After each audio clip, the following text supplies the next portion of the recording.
When I log into YouTube, I imagine an AI robot thinking, Oh, not this guy again.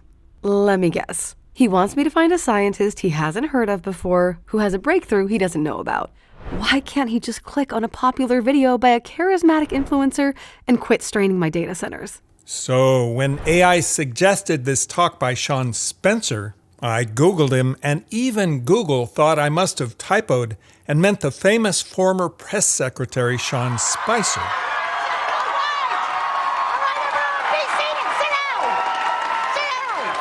But when I realized Sean Spencer is a researcher in Stanford's respected microbiome lab, he had my full attention.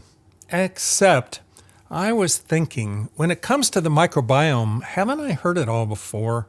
And then he talked about probiotic pills and blew my mind.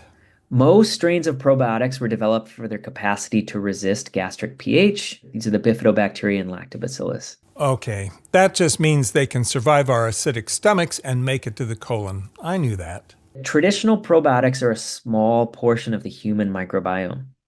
So if you take a human microbiome and you look at what component of it is bifidobacterium or lactobacillus, it's on average about 0.01%. So I picked up an old bottle of probiotics we had in the cupboard, and I see all the strains of bacteria fall in the lacto and bifido families. But in one capsule, they have 90 billion bacteria. So that must make up for the lack of diversity, right? Right? The current probiotics that we have are largely clinically untested, and the medical evidence to support their use is largely lacking. They can be sold as supplements, and there's no incentive for them to be clinically tested. Okay, now my buttons are being pushed hard, because if testing may reveal bad news about a supplement, there's strong incentive to not test it. The market for probiotic pills is ginormous. Some probiotics are emerging as potentially carrying significant clinical risk. One of the canaries in the coal mine was a study in 2019. And when a group actually sought to test, if you take antibiotics and then follow up by probiotics, what happens to your microbiome? Is it actually improving your microbiome? And they compared this either to a placebo or to an autologous FMT. So FMT means fecal matter transplant, which means some brave soul is willing to inject poop up your backside. Autologous FMT means you froze your own poop for the occasion. Maybe you stored it beside the frozen berries in your freezer. So this means that if you were to just take your poop, bank it, take your antibiotic, and then just take your poop back, would that be the best strategy? And so what they did here, they took the participants at baseline, they gave them antibiotics, and here they either gave the microbiota transplant collected from before to the same person, they gave them probiotics for 28 days, or they did nothing, as is most common, and then they followed over the course of time how the microbiome repopulates. Here we're looking at observed species, so this is the diversity of the community. During the time they took antibiotics, you plummet in microbiome diversity because antibiotics are killing your microbes and they're vanishing. And the key here is to look at how quickly it recovers in the days after. If you were to take an autologous FMT, so have your microbes from essentially the brown line here, give them back, at day 5, you're back to normal. If you were to do nothing, you dip, and then the recovery back to normal takes about 3 months. If you were to take probiotics, you stay quite low for the 5 days after, persistently low to 3 months. And then if you look out here, after a couple of months after that, persistently low, suggesting that probiotics reduce microbiome recovery after antibiotics, potentially permanently. Okay, that paper was from 2019, so clearly it's Google's fault that I didn't know about it. Hey! But here's a more recent paper that blew my mind. It reminded me of a recent episode from Dr. Stanford where he held up a calcium supplement and called it poison. But if you want to hear about poison in a supposedly healthy pill, here you go. What they did is they just surveyed patients that were getting cancer immunotherapy for melanoma. So this is a newer therapy, and it's basically a therapy that blocks the brakes on the patient's immune system so that they enables them to fight their own cancer and their immune system to defend themselves. And what they found was that when they surveyed patients were taking probiotics, it was linked to a 70% lower chance of response to immunotherapy. This was very common. 42% of all patients reported taking over-the-counter probiotics. Probiotics were linked to lower microbiome diversity, previously shown to associate with poor responses. Conversely, patients eating high-fiber diets were 5 times as likely to respond to immunotherapy treatment. So here you have what appear to be a conflict against fiber and probiotics. Probiotics are inhibiting cancer immunotherapy, and fiber is enhancing it. But how do they compare when mixed? And this is potentially the most striking figure from their paper that was ultimately published in 2021. When you look at survival probability, so again, this is a very significant graph. These are patients that are living because they're eating fiber. It dramatically different survival outcomes when they're eating fiber and not taking probiotics. And then in this, it's no fiber, no probiotics. Probiotics, or included in here, are people that are eating adequate fiber and taking probiotics. So probiotics seem to be a dominant negative over fiber. So here, really showing that fiber alone is beneficial and that taking probiotics can inhibit it. Dr. Spencer's talk was so fascinating, we chased him down on the Stanford campus with our questions. Yeah, I love your tie, by the way. Is it Stanford medicine tie? medicine tie. Stanford medicine. Yeah. I roll camera. That's what I do. This is my wife, Tony. Hi. I think you met. We met before. And you remember Michelle. That's right. Yeah, nice to see you again. So you're a physician scientist? That's right. What does that mean? That means that I have a couple of overlapping but slightly distinct jobs. Yeah. I see patients, I take care of them.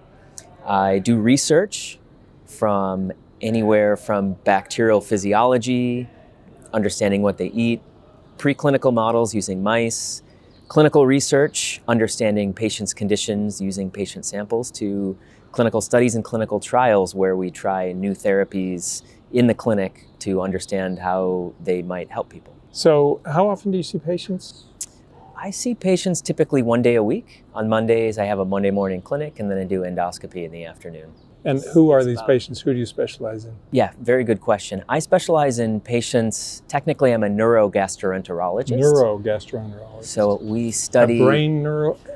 Well, we study the gut-brain connection. Oh, I see. Exactly. Oh, interesting. And so there's this new emerging field of disorders of the gut-brain interface. Oh, yeah. Interesting. Historically, they've been called many things. The irritable bowel is probably the most common word that people know. I didn't associate that with neurology at all. Exactly. So what we're finding now is that disorders of irritable bowel or irritable bowel syndrome, IBS, are now technically called disorders of the gut-brain interface. Oh, interesting. So really understanding when someone has abdominal pain, what are the nerves that are sensing that? Why are they sensing a pain signal, and how does it get to the brain, and how can we modulate it? And what is that telling us about the dysfunction in the gut?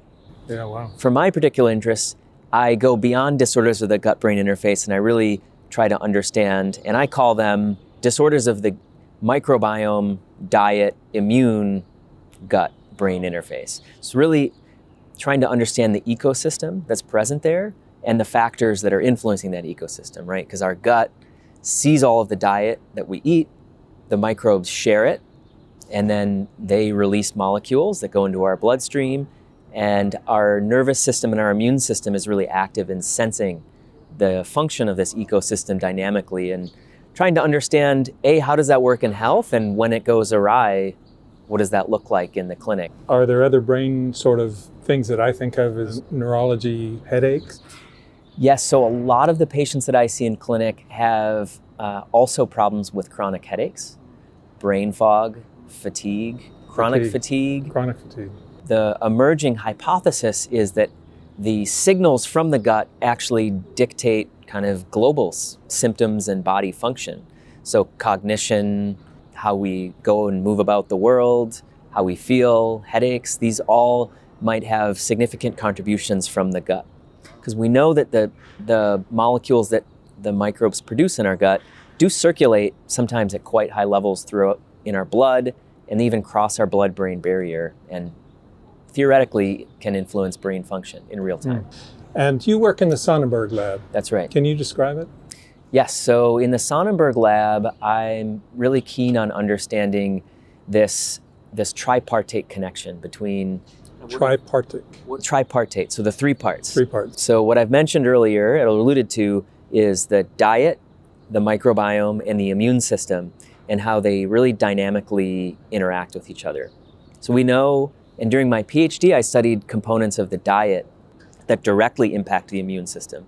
But what I came to realize is that diet can impact the microbiome that then in turn impacts the immune system, and the immune system can impact the microbiome, which then impacts our diet.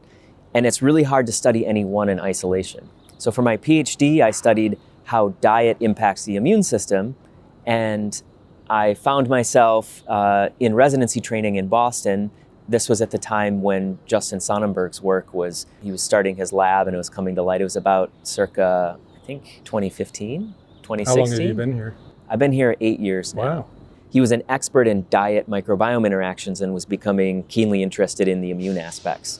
So I now have tried to accumulate the tool set to understand dietary influence on the microbiome, dietary influence on the immune system, and then studying all of them dynamically. I heard you say in your UCTV presentation, which was fabulous, by the way, it's up to 102,000 views. Wow. You've touched a lot of people. That's great. Yeah. You said something about the immune system living in the gut lining. That's right. Yeah, so we know that the geography of the GI tract is large. The small intestine is 18 to 22 feet. The colon is about an extra 4 feet tacked onto that. And the surface area is about equivalent to a pickleball court or greater in terms of the epithelial lining. And beyond the epithelial cells is a really dense immune network, really there to understand what's going on in the gut, normally to tolerate what we see, and then in case of an infection, to defend us against the infection. And is that the mucosal layer? Exactly. Something happens to that mucosal layer that leads to a leaky gut? The immune system there maintains barrier function. And when that barrier function becomes compromised, we colloquially refer to it as leaky gut. And what we say, kind of the more formal name around it is intestinal barrier dysfunction. And we know in inflammatory states that you have compromised barrier function, and you really do have this leak that occurs. And it's bidirectional. You have components from your blood that are leaking into the gut, and you have components that are normally not supposed to pass the epithelial layer that are getting past the epithelial layer. Into the blood. Yeah. Exactly. Bad things. Yeah, I think be. It can be. Yeah, things that we're not used to seeing in the volume that we see them, and they can definitely cause problems. And that's one of the things that we're trying to understand. The most shocking thing about your presentation was probiotics and their effects. I've been suspicious of supplements for a very long time. There's just so many supplements where you say, this is a good thing, so let's superdose it. Whenever we as physicians think about an intervention, the degree of that benefit is weighed against the potential risk of that benefit. And I think the more that we've done clinical trials, particularly the two that I alluded to, one was in checkpoint immune therapy, so a cancer immunotherapy. Those taking a probiotic had impaired immunotherapy responses and actually were more likely to succumb to death from their cancer than those not taking probiotics. And it was quite significant. Yes. From your chart, it looked pretty dramatic. Yes, the signal seems quite robust, and that was out of MD Anderson, and that group is now conducting randomized control trials, mainly on the positive signal they saw, which was that those that were consuming fiber and not probiotics had a protective signal. So they're really focusing on that protective aspect. And I would imagine that they're encouraging patients in those trials to avoid probiotics. So talk about the other trial. That was shocking. The question with doing nothing, so antibiotics decreases the diversity, as you say, and then those bugs come back almost maybe 100%, 99% or something like that. Where do they come from? I mean, if the diversity is low, why don't they go extinct? Yes, so this is a really good question. So the best we can say is that they go below the limit of detection. So we typically are only able to detect using that technology about 1 in 1,000 to 1 in 10,000. And we know that there are trillions of bacteria. So if they go from 1 in 1,000 to 1 in 100,000 or to 1 in a million, they're still in theory present. They haven't gone extinct. But we know that the ones that come back tend to be those that have acquired antibiotic resistance and it may be a different bug that comes back than one that existed before. Different bug in that it's acquired antibiotic resistance, but it's the same species? That's right. It's just a superbug now? It would be a different strain within the same species. Oh, I see. So this gets to the point of what would have been very interesting in that trial if they looked at the auto-FMT is if the antibiotic resistance reservoir after performing that intervention was less. I think that would be something very interesting to look at going forward. So are you advocating that we poop in a baggie and put it in our freezer and keep it for a rainy day? Or? Well, I think what I would advocate for is that it's inspiring to think of a rational path forward where I think in our medical system, antibiotics are crucial. They save lives, they treat infections, and I think what we need to think about is right now in the hospital we have antibiotic stewardship. We only give antibiotics to those who critically need them, and if the benefit outweighs the risk. And that's dynamic and patient-specific and hard to quantify sometimes.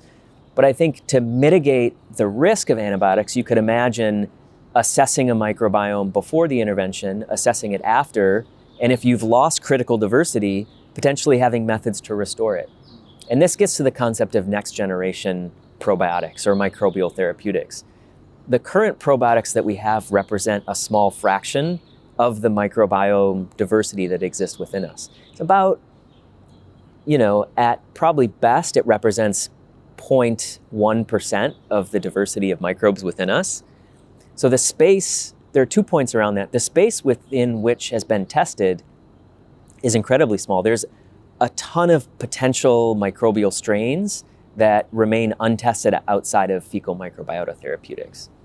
And the second is that taking a small component of our microbial diversity and giving it back in extremely high doses, you can imagine would drive down diversity. So I think these data in retrospect do make a great deal of sense. And I think they're inspiring to think of better approaches going forward.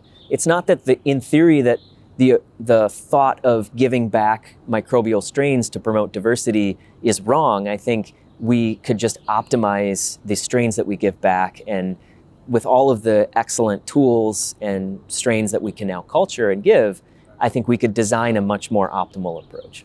With a lower dose so that it doesn't drive out all the other bugs, presumably. Exactly, yeah. Or not necessarily a lower dose, but a greater diversity.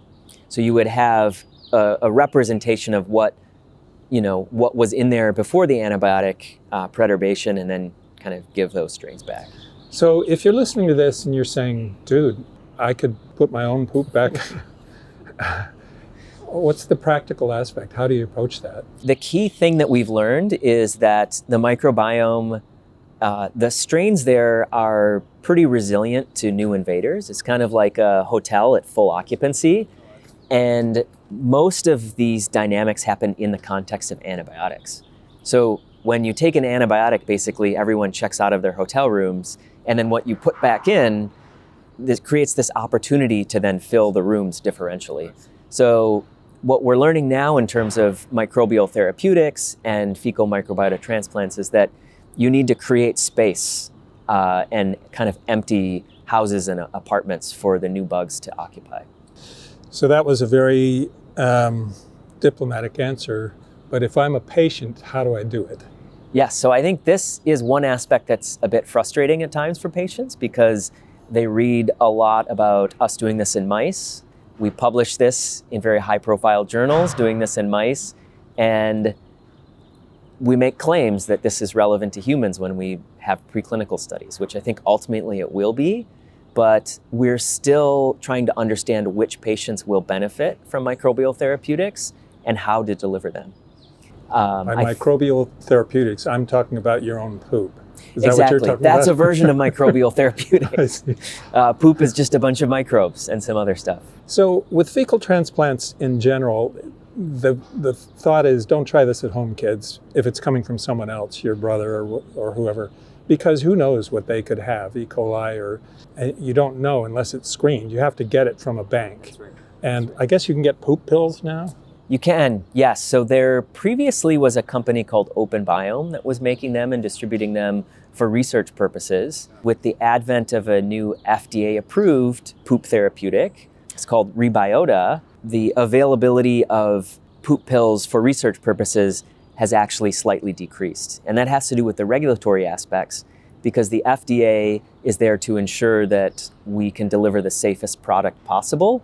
And now that there's an FDA-approved therapeutic, these alternative that were used for research purposes has kind of decreased slightly. Some terrible things can happen with antibiotics, right? Like C. diff. That's right. So you get this terrible diarrheal thing you just can't recover from without a fecal transplant, right? In some patients, yeah, they require a fecal transplant. They're FDA approved in the US for C. diff infections. Correct.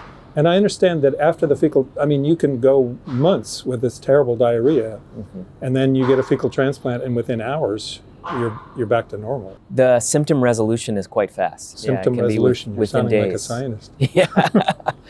Yeah, I mean, it's really, and it's how you frame the problem, right? I think that historically we've thought about treating infections through a subtractive approach.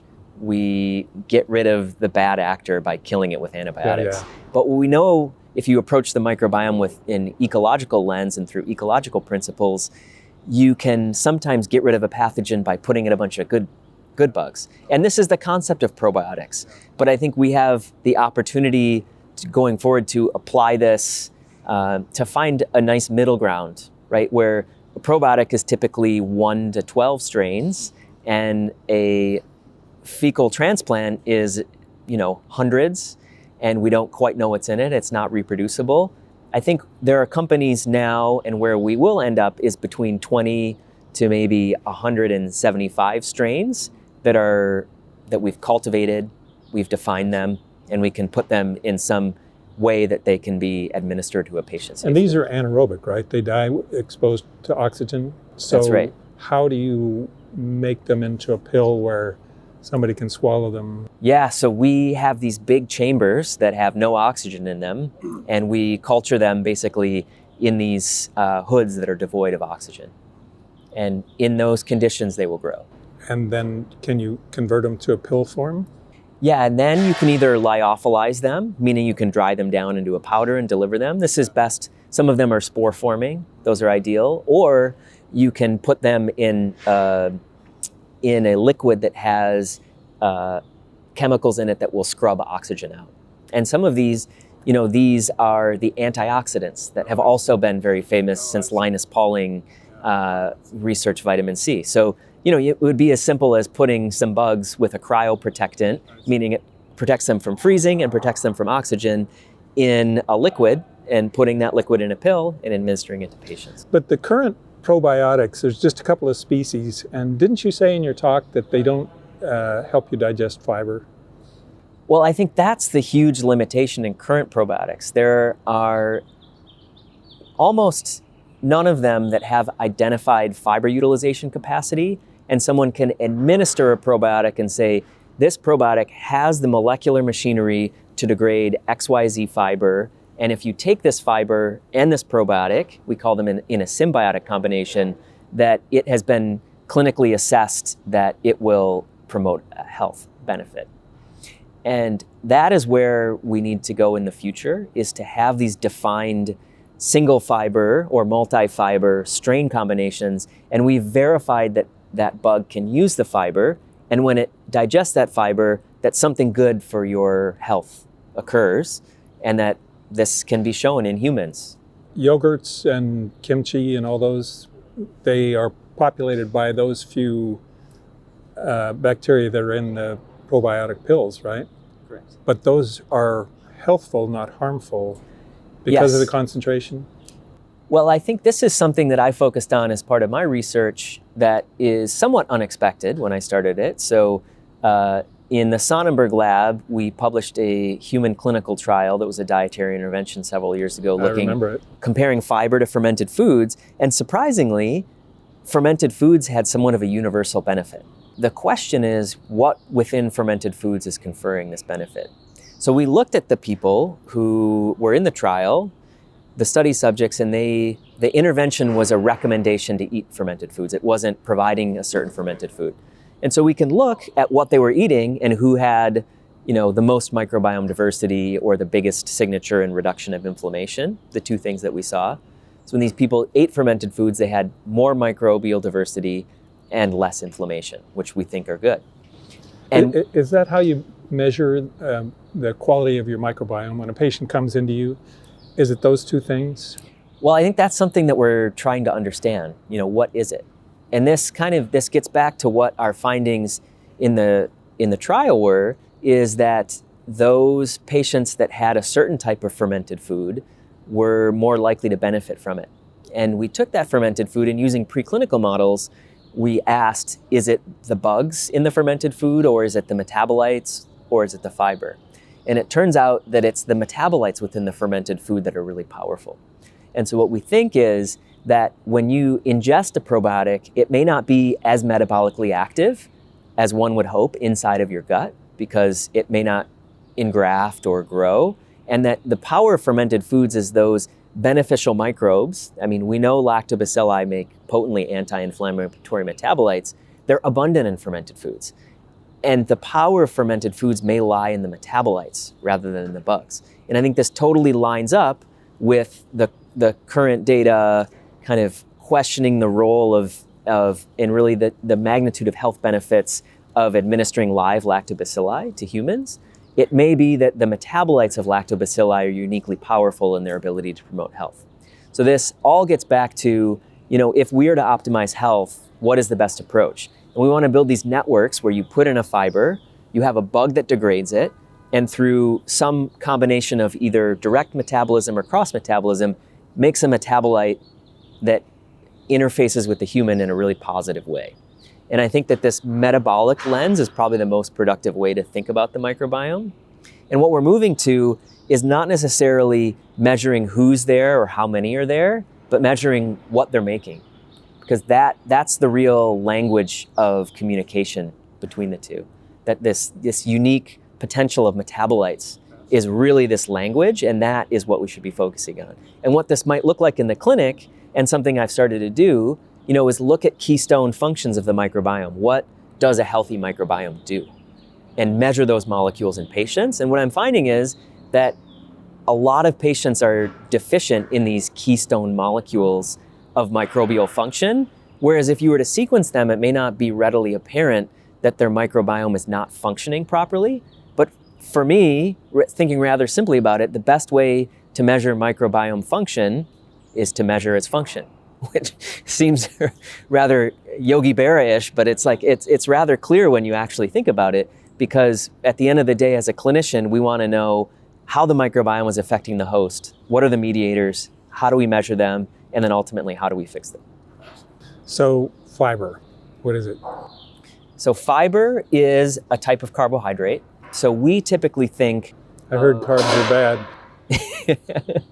Yeah, I think carbohydrates, and I think this is the complexity, that it's all context dependent, right? And I think that the complexity of carbohydrates and fiber, I think, are really fascinating, because when we think of carbohydrates, we think of the monosaccharides, right? And I think the monosaccharides are the ones that are most villainized. That's like glucose, fructose, sucrose.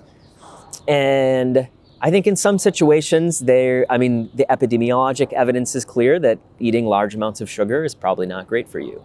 And I think it's almost a guilt by association that because simple sugars are harmful, by extension, all carbohydrates have become harmful.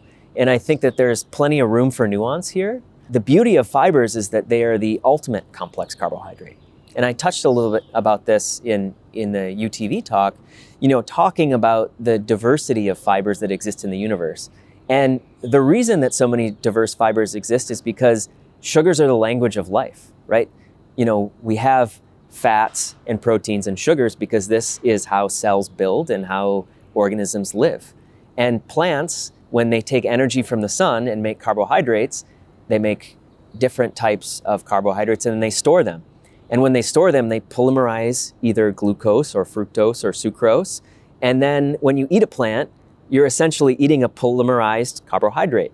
And they can link them together in different ways. And the number of fibers that exist because of these different monosaccharides and different linkages, are in the thousands to tens of thousands. And the microbial genes to degrade those carbohydrates are in the hundreds of thousands. So you really are dealing with a complex network here that, that the field over the last, I would say 80 years has done a tremendous amount of work to understand. And we now understand the building blocks, we understand the genetic machinery, we understand the players. And I think the huge challenge over the next 10 years is to translate that into practice.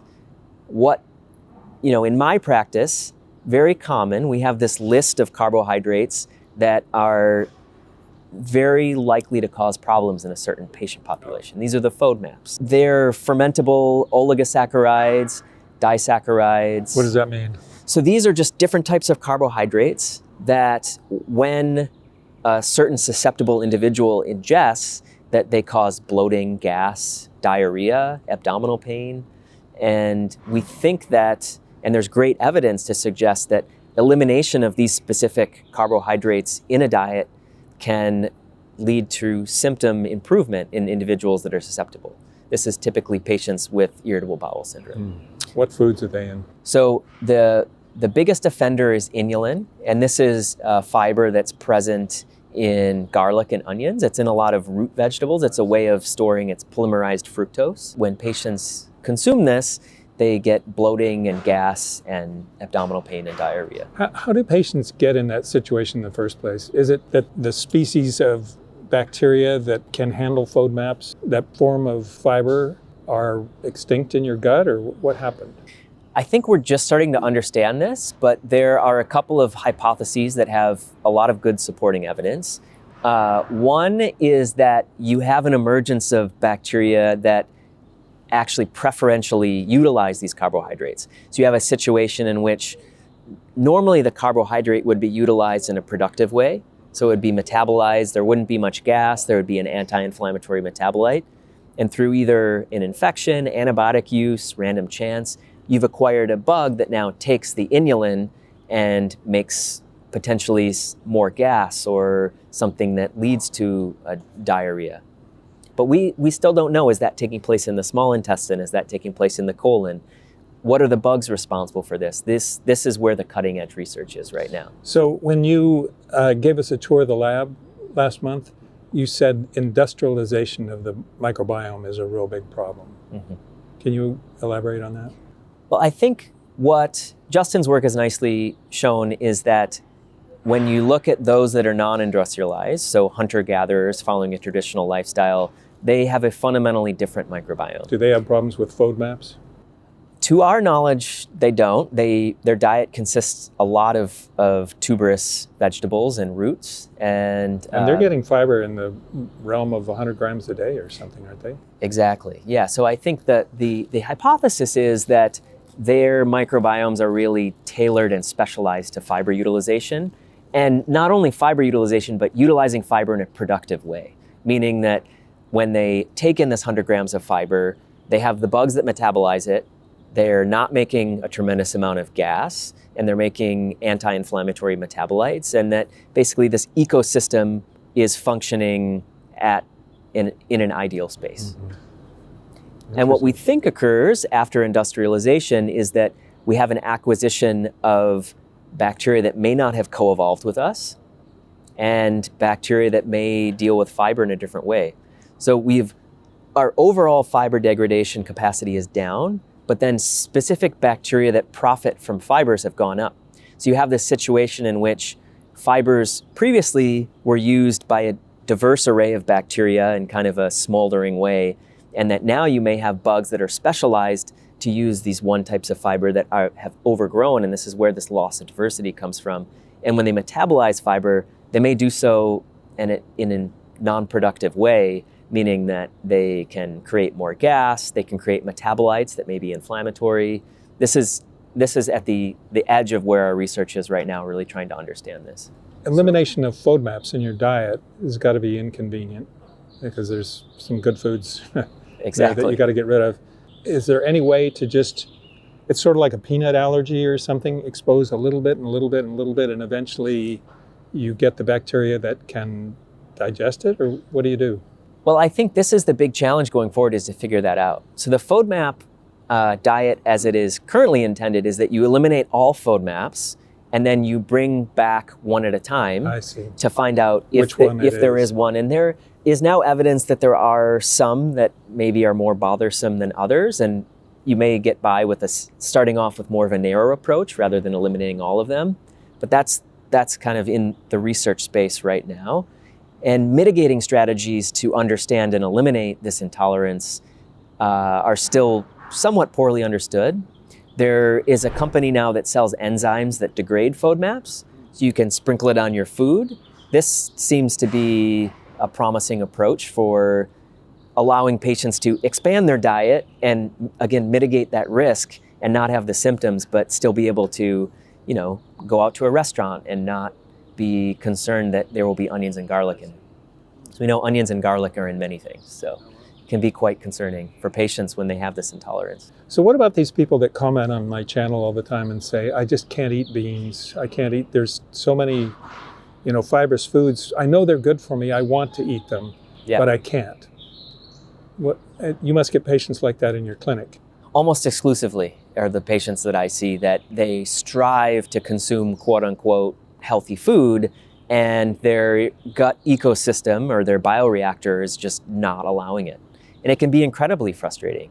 Several of my patients are former chefs who their lives were food, and now they have to avoid it, and they can't even taste the food. The hit to the quality of life is tremendous, and it's very impactful. And I think this is something that is within the realm of our understanding in the near future, right? Because if we understand this connection of diet and microbiome, the hypothesis would be that there's a disconnect occurring. Is this disconnect in the small intestine? Is it in the large intestine? What are the bacteria that are doing this? And more importantly, how do we fix it? And those are the big challenges going forward. And I think you said in the tour that, most of your patients can slowly adapt to fiber, but there's 1% to 5% who never can.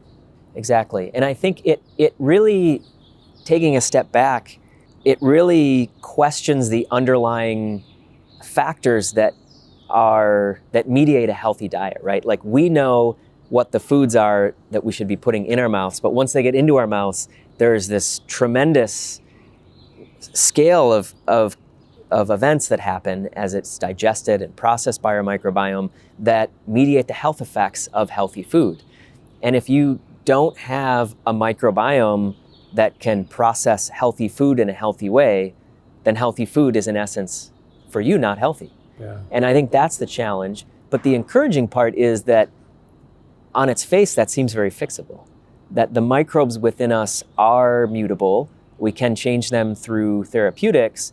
And in theory, this is something that I think a lot of these patients are asking, and rightly so, for some sort of microbial diagnostic, some sort of microbial therapeutic. And I think hopefully in the future, we'll have those available as we understand the mechanisms by which this disconnect is occurring. So it really is this fundamental disconnect between what should be healthy food and in an individual, for whatever reason, their gut ecosystem is not functioning properly, they can't get the health benefits from healthy food. They consume healthy foods and get abdominal pain and diarrhea. And I think that it raises the point that maybe healthy eating can be patient specific, but ideally, we want to give patients as much option as possible. We don't want to necessarily, I think for now, we're trying to find those select foods that patients can tolerate that are going to give them health benefits. But in an ideal world, you would have a whole grocery store that would be available to patients. That would be the ideal situation. So the different kinds of fibers, like in oatmeal, beta-glucan, mushrooms, they're water soluble, right? But like in wheat, bacteria can't break them down, and so they just end up being like a laxative or something. Exactly. So can you describe, how the different types of fiber affect this? Yeah, so historically there are two main categories. There's soluble fiber and insoluble fiber. And one of the most popular insoluble fiber is psyllium. And there's also wheat dextran. So those are two that are currently used as laxative therapeutics. So when someone doesn't have enough stool bulk or is having dry stool, that insoluble fiber will carry water with it. Because it's insoluble, it can have this bulk forming property. The other kind of distinction to layer on top of soluble versus insoluble is fermentable versus non-fermentable. So you can have soluble fibers that are highly fermentable or soluble fibers that are minimally fermentable, and you can have some insoluble fibers that are actually fermentable. So you can have different combinations of these. And it's relevant because when something becomes fermentable, it means that a bacteria is using them to degrade them and to make something. And so that's what we need to understand going forward, is to have more options for patients rather than just psyllium husk and wheat dextran, is to have an array of fibers. And eventually when we get to treating these patients with these intolerances, ideally we'd be able to find a fiber that they can tolerate and give that kind of as a restorative approach. What do you tell patients that have diarrhea? We typically hear from doctors, physicians, you need to eat white rice and chicken or something, reduce your fiber content. I mean, even veterinarians tend to tell you when your dog has diarrhea, give them white rice and boiled chicken. Why is that? Yeah, this is a very interesting question, and we're learning more about this just in the last few years, that when, say you have an infection or inflammation, your microbiome reconfigures. It may have, because the epithelial cells are trying to fight off an infection, there may be more inflammatory mediators kind of trying to fend off and defend yourself. And because of that, your microbiome shifts kind of drastically from a fermentation capacity. It becomes a little bit more oxygenated and is really not optimally fermenting. And we know this is the case probably most pronounced in inflammatory bowel disease when you have active inflammation. And here's another instance in which patients will try and eat quote unquote healthy food, and it will actually lead to greater inflammation and an increase in symptoms. And there's trials recently where they've given fiber supplements to IBD patients, and half of them get better and half of them sometimes even get worse. So you have this, it's not even, it's a very bimodal distribution, and we're still trying to understand the guiding principles. But really, to get back to the thrust of your question, if a microbiome is not in an optimized state, and particularly if the host is inflamed on top of that, it's not in a state where it can ferment fiber optimally. So you almost need this reset. But I think understanding that and understanding the time in which you should fiber reduce and then the time when you should fiber escalate, we're not very good at assessing. Because not all diarrhea is inflammatory, and some patients may have diarrhea for other reasons other than inflammation. And some patients that I see in clinic have diarrhea that we think is really derived from a microbiome dysfunction. So the microbiome is not processing bile acids in the right way, and those bile acids themselves are inflammatory. And how exactly we're going to fix that, we're still trying to figure out. So what about these people who have some severe reaction to plants? Michaela Peterson Jordan Peterson's daughter, is quite famous for having terrible joint disease, have her ankle replaced, I think, when she was a teenager, and then going on a carnivore diet, and all symptoms go away. Do we have any idea what's going on there? I think we're starting to understand a little bit. We've talked a lot about the microbiome. We alluded to the immune system a little bit at the beginning, and I think this is an instance in which the immune system may be more of a culprit, and this may be somewhat of an atypical food allergy. So traditionally, we think of these IgE-mediated food allergies where you eat a peanut and you have So IgE is an antibody and it's the antibody that mediates anaphylaxis. So when you have an anaphylactic peanut allergy, what happens is you consume the peanut antigen and it goes throughout your body and binds to this antibody that's sitting on this cell called a mast cell, and they all degranulate and your body goes into anaphylaxis because of it. What we're learning is that there is this other form of more gut-restricted food allergy, and if you challenge the gut specifically with different types of allergens, you can see this gut-specific reaction. And you do this with an endomicroscope. So you go down and you actually look at the cells of the gut and you put the food on, and you can actually see this inflammatory reaction occurring in real time. And this is more of a gut-restricted phenomenon. What the thought is that there may be specific immune reactivity to specific components of plants. And I think in the absence of anything, we're excited about these diagnostic approaches because they allow you to be more specific and more targeted. Because if you are allergic to a specific plant component, the ideal would be that you would eliminate that plant component from your diet. In the absence of that, this approach of eliminating all plants, I think, may have some benefit, but at the end as well, it's always weighed against the risk. Eliminating all carbohydrates from your diet does carry some risks. Yeah, what are those risks? Plants are full of micronutrients, they're full of other vitamins, and consuming a balanced diet that has diversity of type of macronutrients in it is beneficial in most people. What does your microbiome look like if you just eat beef? Well, we're starting to understand what that looks like. Christopher Gardner's doing some of these trials looking at this. There's actually not a lot of data around this that I'm aware of high quality microbiome data in this space. So I think that's something we need to better understand.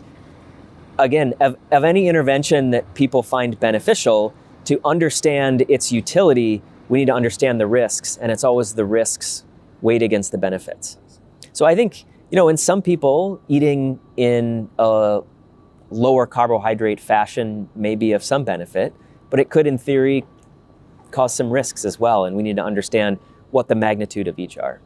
But with beef in particular, there's several risks, right? TMAO, can you explain what that is? Yeah, so TMAO is this metabolite that is produced by the microbiome that we think leads to platelet activation, which is, platelets are these things that cause blood to clot. And when blood clots, sometimes, most classically, it causes a heart attack.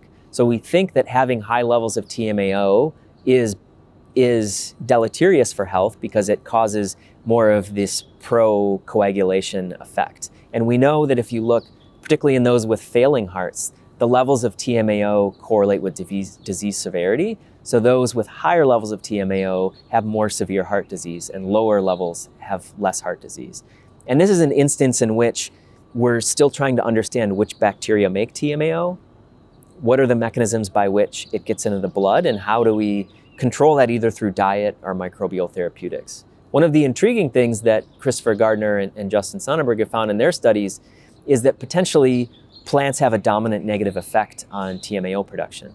So in their swap meat study, which I know that you've covered a little bit on this podcast, that if you have plant-based meat before you consume a traditional meat, that you have decreased levels of TMAO from that meat. But I think in general, what we think is that consuming animal products does put you at risk for high TMAO levels. GLP-1, how does that relate to fiber and the microbiome? Yeah, very good question. So GLP-1 is a gut-derived hormone, and it's most popular now for the Ozempic, the Wegovy's, the tirzepatides. These are mimetics of an endogenous hormone signaling pathway. So when you eat, you normally have GLP-1 levels that circulate throughout your blood and carry out its action. And this is a kind of a hack of the pathway by which you just tonically provide this signal. And what we think is that the diet and the microbiome are critical mediators of how this hormone is normally produced. And kind of a provocative hypothesis is that these therapies are so effective because in general, as a population, we are GLP-1 deficient, that our cells may not be making as much GLP-1 as we traditionally have had, and that by restoring it, we can make people more metabolically healthy. But what we think is that lighter weight too, right?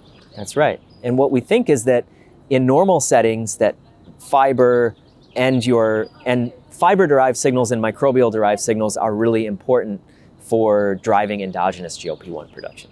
What percentage of food is ultra-processed now?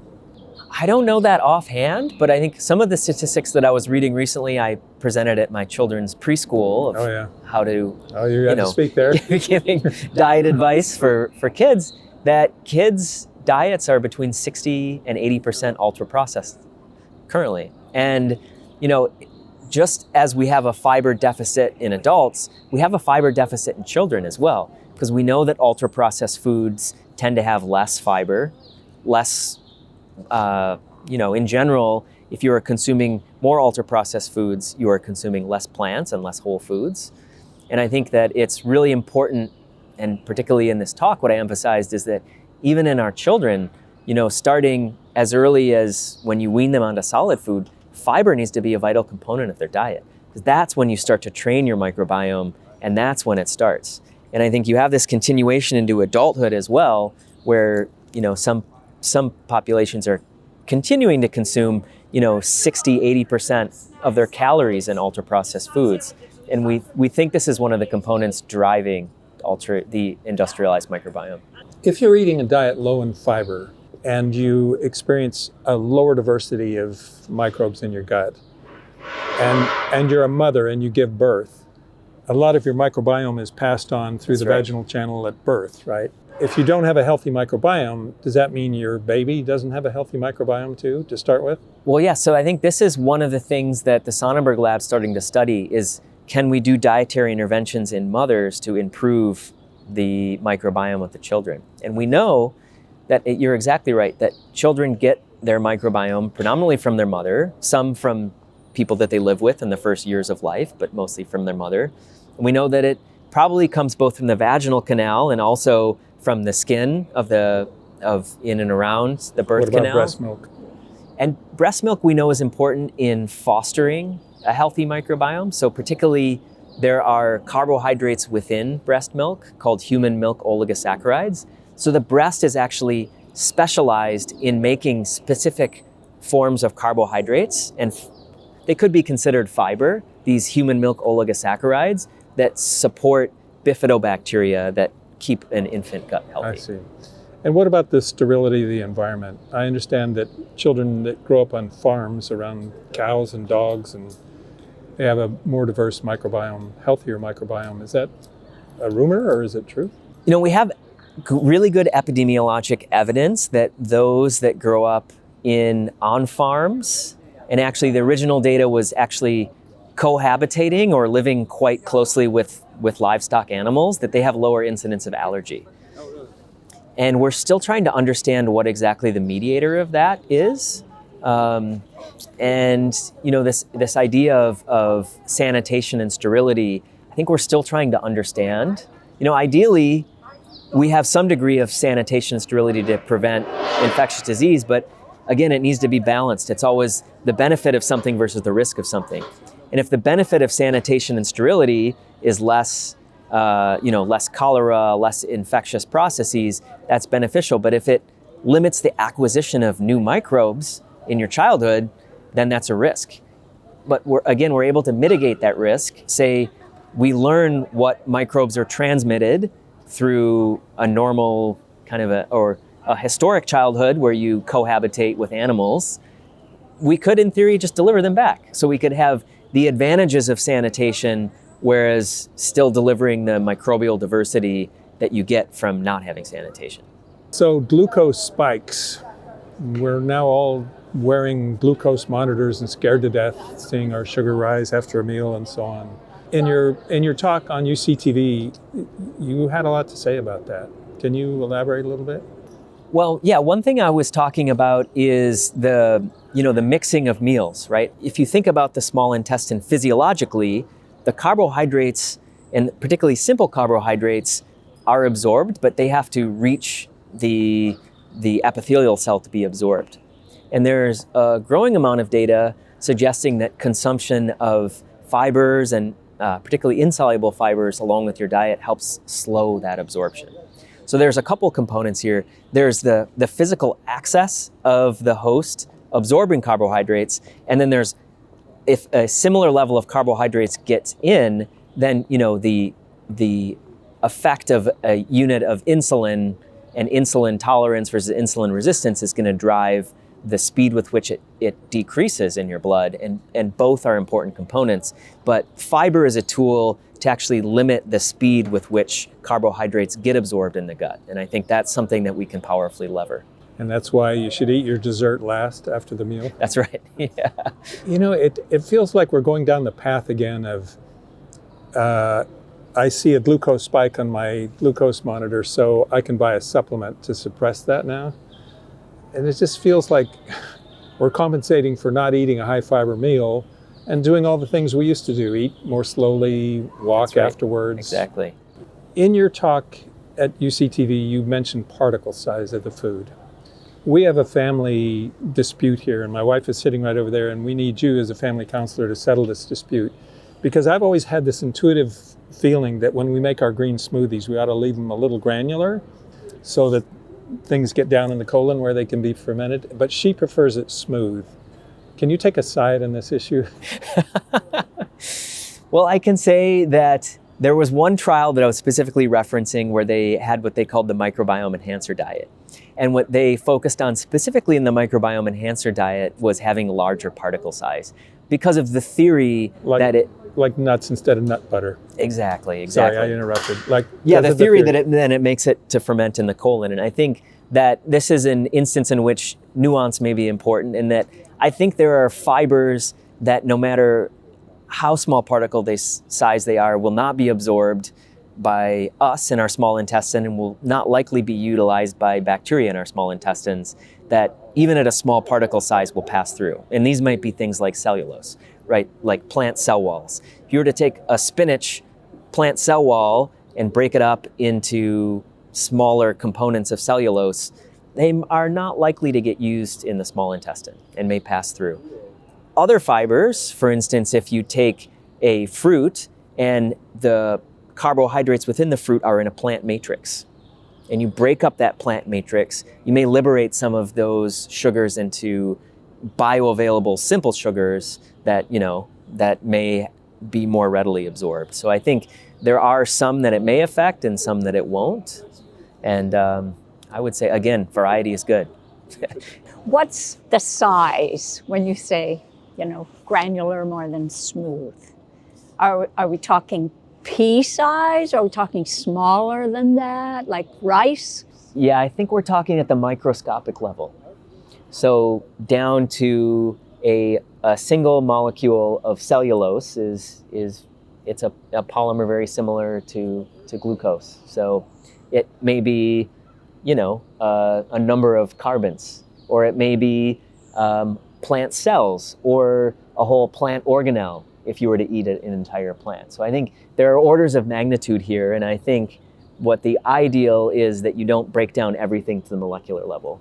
But I think when you grind a smoothie, I think unless you really let it grind for several minutes, I don't think you're getting down to the molecular. I think you're getting more towards the superstructures.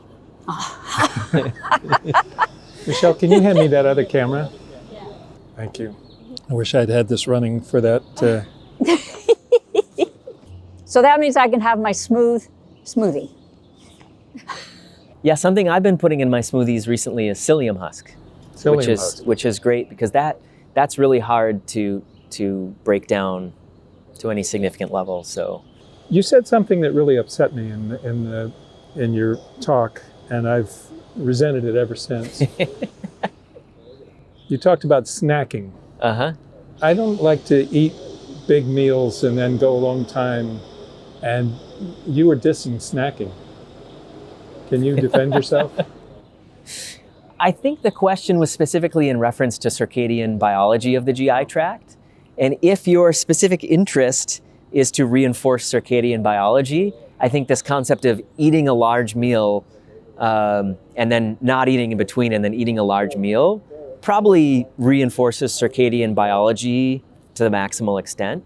But I think probably where this is most relevant is this debate of when to eat in the morning and how big of a breakfast we should eat and meal size as it goes throughout the day. I think that the data are now demonstrating that our circadian biology maximally supports kind of predominantly eating a larger breakfast and a substantial breakfast, and then kind of having meals then spaced throughout the day. I know you run marathons, and I used to do Ironman and marathons and so on. And to get down to race weight was always a challenge, for your A race every year. That's right. And the coaches always used to say, eat breakfast like a king, eat lunch like a prince, and eat dinner like a pauper. That's right. And I always used to hate that I hated eating like a pauper because I'd wake up in the middle of the night hungry. Australia, they allow fecal transplants for more than just C. diff, IBS, Crohn's disease. Can you talk about the effectiveness? Do we know? So in the US, these therapies are allowed for a variety of disease spaces, but they need to be in the context of research. So if you can find a physician that is actively investigating one of these for a specific indication, then patients are eligible to receive this. But right now, they're still under investigation. They have done a lot of microbial transplants, mainly FMTs in the past.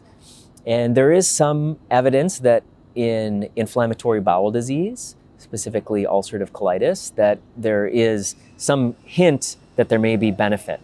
But again, this response is bimodal. Some patients seem to benefit somewhat extremely, and some patients have no benefit. And what we're still trying to understand right now is, does it have to do with the poop? There's some evidence that delivering the right poop is particularly important.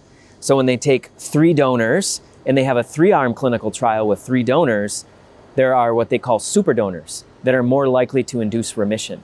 And so one of the arms of the trial with a super donor may have a really nice signal for efficacy, whereas the 2 other arms may have no signal at all, and it would just be equivalent to placebo. And I think the challenge going forward is to understand which strains are it in this super donor that are mediating this protective effect, and can we harness those? And again, the theme is to understand the biology and to have a defined therapeutic that is reduced in complexity and can deliver the same impact. And I think that hopefully in the next 10 to 20 years, we will be able, through microbial transplants, I think we have to continue using fecal microbiota transplants as a screening platform, very similar to the 3-arm study to look for super donors. And when we find a super donor, we need to know what engrafts. Can we isolate what engrafts from that super donor and then have an iterative trial where we take the super donor, we break up the stool into 4 pools of organisms, and then we give those 4 pools or some iteration thereof to try and really understand, can we get a defined therapeutic that can optimize its efficacy? I think that's where we need to go. Do you talk to your patients about poop? All the time. That's my job. And what do you tell them? Well, it's important to know how they poop, how often, how long they're on the toilet. Do they strain? Is there any blood? Is there any pain? How do they feel about their poops? It may seem on its face that there's not much to talk about stool habits, but I mean, I can go on for 10 minutes, getting into the nitty-gritty.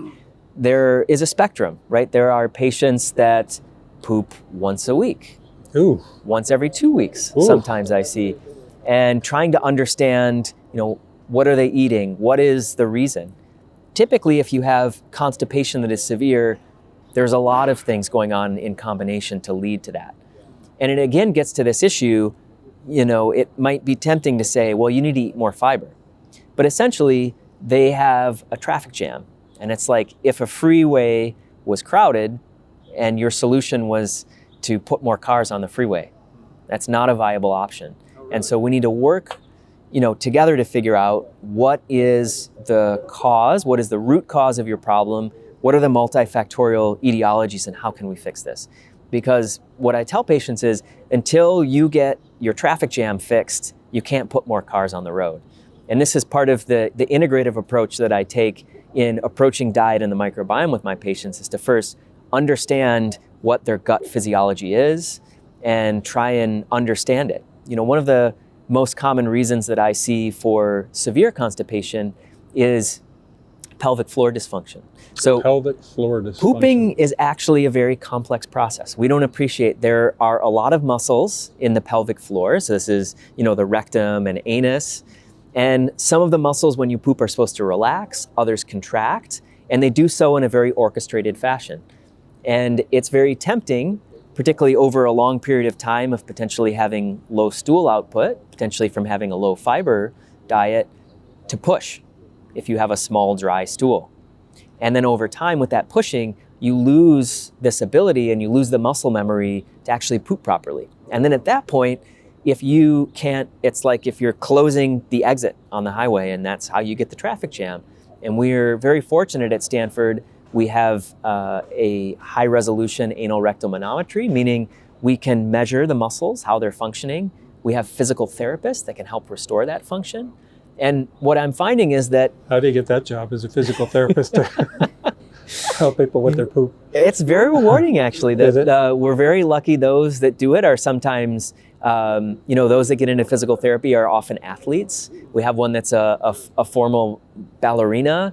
And it's like anything. It's very rewarding because it's this kind of what is most appealing and is very topical these days is really the root cause and getting to the root cause of illness. And I think that if you can do it, it's great, because if you are limiting your gut health because you are not able to use your muscles of defecation properly, essentially, if you can't poop, you can't eat healthy food. And really breaking down what are the causes of this, of loss of gut health, essentially, and how do you repair this? There are other patients, their colons just stop moving. And this is where the neurogastroenterology comes into play, of those nerves that tell the colon to move are not functioning appropriately for some reason. So a normal colonic transit, so from one end of the colon to the other, should be 24 to 48 hours. In some patients, it takes more than 5 or 7 days. And I think, there are now medications that we can give. So it's not saying that diet is the only solution. Diet is part of the integrative care that we deliver at Stanford, that, it may be we need to fix your muscles. We need to give you a medication to get your colon moving. And then once you've optimized that ecology and your highway is moving at highway speed, then you can start fluxing fiber and healthy food. And to really maximally integrate my clinical skills, my research skills, both in what I've learned so far doing research at the bench and in the clinic, but also how can we create clinical trials and new therapeutics that will revolutionize and improve care of these patients? Because I think that really understanding the root cause of GI illness is a grand challenge. And I think science is at a point where we can finally meet it, because the GI tract is a very complex place. And it is, a lot of it is inaccessible. And we now have the tools to access it, the biologic tools to understand it. AI, this is a huge use case for AI, in that the level of complexity in the interacting systems is so high that if you collect data from multiple places, and then the machines can help us learn what may be important, and then you can test that.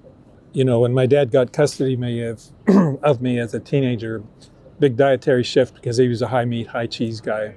And I got so constipated, I had to go to the hospital and have a big anemia, and I had to stay in the hospital for a while. And then they just told me, stop eating the cheese. And so I didn't eat so much cheese, and it seemed to ease things a little bit. And now when I grow up and I'm eating a lot of fiber, I don't have any problems. But what is it about cheese? Yeah, so in food, this is the language of motility that we try and understand. When I say motility, it's why does the gut move at the pace it's moving, and what are the molecules that determine that? So there are molecules in food that sometimes are telling the nerves to move or not move. And sometimes these are molecules in food that then get metabolized by the microbes to then talk to the nerves. So you have this really complex dialogue that's happening. And some foods like cheese or banana tend to be in the slow category, so they promote slow movement. And other things may be things that increase motility. And I think that creating these roadmaps will be really important going forward, because it could be that those with incredibly slow colonic transit have an excess of something that's telling their colon to stop, or are lacking something that's telling their colon to move.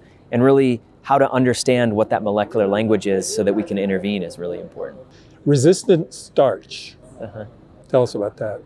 Yes, so resistant starch, that is in plants. So we talk a lot about starch, right? This is another one of these feared carbohydrates, is the starch. And that is, like I spoke to earlier, it's because starch is a bunch of glucoses tied together. So one might think that it is bioequivalent to glucose, where it is not. These polymers take a long time to break down. And so a starch that is present, say in white rice, that's when it's cooked. This is why you cook pasta and you cook rice. You start to degrade these starches into glucose molecules or shorter polymers that then taste sweet on the tongue and are easy to digest in the small intestine. There is a category of starches that are, as the name suggests, resistant, meaning they are long or they're in a form that's inaccessible. So nuts and seeds are very high in resistant starch. This is because when a seed germinates in the ground, it needs to have a reservoir of energy and glucose to then sprout. It's an energy store. And when you consume, this gets back to particle size, whole nuts or whole seeds, you're consuming resistant starch. It's this glucose that's packed.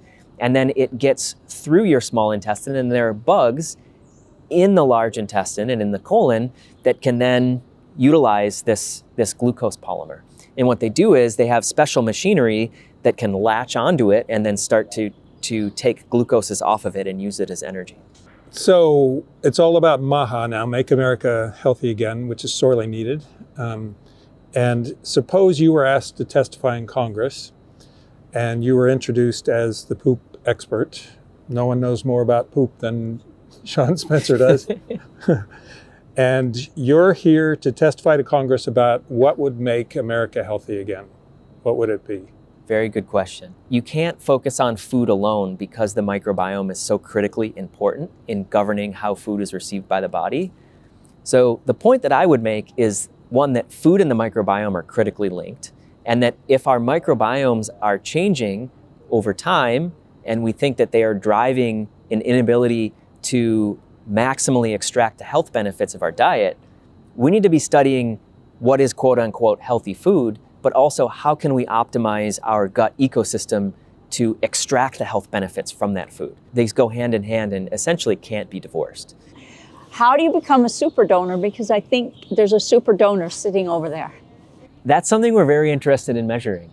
I think what we're eager to do is to have clinical trials where we investigate the impact of diet, right? Because how would you assess if the industrialized microbiome is deficient in fiber degradation, you would want to give people that consume a high fiber diet a fiber challenge and then measure the molecules of health, either in your blood or in your stool.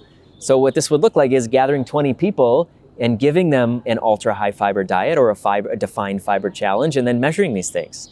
What is your production of XYZ metabolite that we think are health associated when you take this?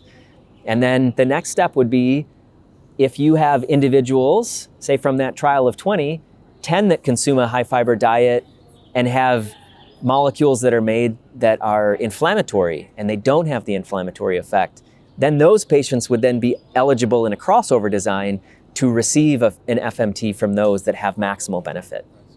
So I think that's the type of trial that we're envisioning, is to really understand fiber responders versus non-responders, and then understand, can we change it by altering a microbial composition of a non-responder, potentially using responder feces. So yeah, I think that would be exactly. We would like to use people who are consuming ultra high fiber diets and potentially use their stool as a therapeutic for those that are unable to consume high fiber diets. What do you tell people about when they look at their stool? I understand nobody wants to talk about their stool, but everybody looks. They can't resist to see if they have blood in the stool or whatever. What do you tell them to look for? I think we have, first of all, when I'm assessing patients in the clinic, how often are they pooping?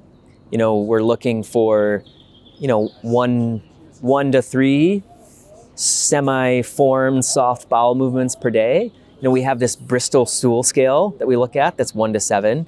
And on one end, you have liquid, and on the other end, you have tiny, hard rocks. Mm-hmm. And we generally want to be somewhere in between. So this soft formed, typically brown, dark brown, light brown, somewhere in the brown category. That's what we aim for. I often hear smooth, brown, and down. That's right. And that would be between a 3 and a 4 on the Bristol School chart. So I score it from 1 to 10 on my scale, and I report in the morning, oh, I got another 10. I just can't wait every day to hear what the score was. Well, maybe we need Michelle's over there putting her hands over, hiding behind. Maybe we need a CSS, crystal scale. Michelle, do you have any questions? Huh? Oh, no, I'm good. I think you guys were extremely comprehensive on the subject of stool. Actually, wait, did you guys ask the question of how you got interested in this?